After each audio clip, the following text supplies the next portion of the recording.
may mga ilang tanong dito, Commissioner. Yung bang mga nasa DSWD record na paglipat sa inyo, yung mga indigent, sila pa rin ba yung makikinabang ng 500 or 1,000 na yan?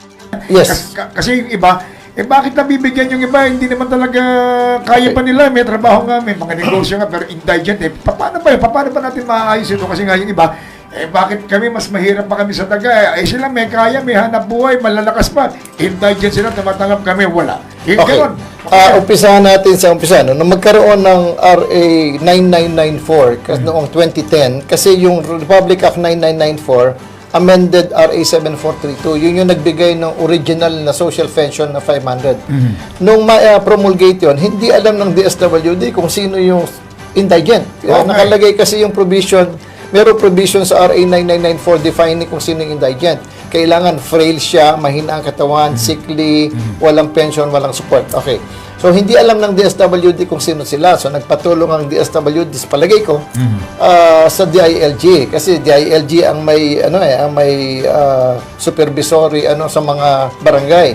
So, yung mga barangay kapitan, magbibigay ka ng listahan kung sino sa palagay mo yung indigent do sa iyong barangay pagkatapos i-validate ng DSWD. Okay. Nagalagay sa batas, RA 9994, yung IRR niya na kailangan i-review ng NEDA every 2 years or 3 years yata yung barometro kung paano mo i-define yung isang indigent.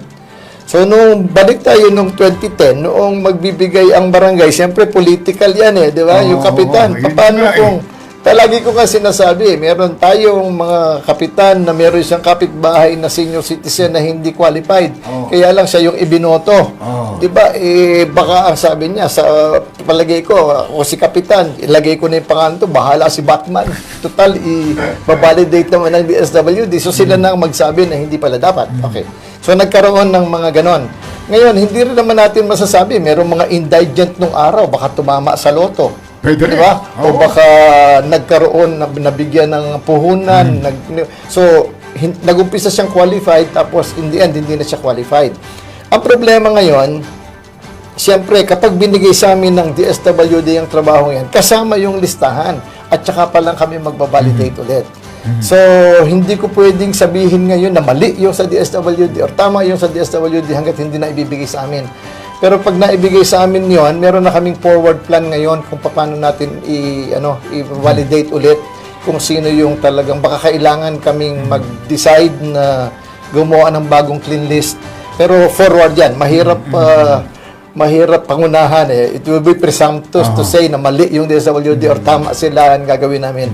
So, hintayin na lang natin, Kahiro. Pag naibigay din sa atin, we will advise you kaagad kung paano natin i-revalidate yung mga tumatanggap ng social pension. Siguro talagang tama lang na gano'n mangyari kasi nga naman, kaysa maiwasan nyo, bakit sila nasa subdivision? Ako nasa barong-barong, hindi ako qualified.